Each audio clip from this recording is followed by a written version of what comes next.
சில சஹாபாக்கெல்லாம் சொன்னாங்க, எங்களுக்கு அபூ உபைதாவே தளபதியாக இருப்பார், உங்களுக்கு அம்ரு இப்னு ஆஸ் தளபதியாக இருக்கட்டும், அப்படியே நாம் போரை சந்திப்போம் என்று சொன்னார்கள். ஆனால் அம்ரு இப்னு ஆஸ் நான் விடவில்லை.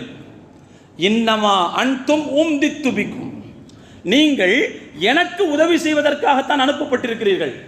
ஃபஅனல் காயிது, நானே பொது தளபதி, நான் தான் தளபதியாக இருப்பேன், நீங்கள் எனக்கு உதவிக்காக வந்தவங்க தான் அப்படின்னு அம்ரு இப்னு ஆஸ் நான் சொல்ல. இந்த உதவிப்படையில் வந்த சஹாபாக்கள்லாம் சொல்ல, இல்லை இல்லை உங்கள் படைக்கு தான் நீங்கள் தளபதி, எங்கள் படையில் நீங்கள் தளபதிங்கிற பொறுப்புலாம் வரக்கூடாது, எங்களுக்கு அபூ உபைதா தான் அப்படின்னு ஒரு சொல்ல. ஹஜ்ரத் அபூ உபைதா ரலியல்லாஹு அன்ஹு அவர்கள் பேச ஆரம்பித்தார்கள். யா அம்ர் இப்னு ஆஸ், இன்ன ஆகிரமா அஹிதா இலைய ரசூலுல்லாஹி ஸல்லல்லாஹு அலைஹி வஸல்லம், பெருமானா ஸல்லல்லாஹு அலைஹி வஸல்லம் அவர்கள் என்னை இந்த 200 பேருக்கு தளபதியாக நியமித்து அனுப்பி வைக்கும் போது இறுதியாக என்னிடத்தில் சொன்ன வார்த்தை என்ன தெரியும்?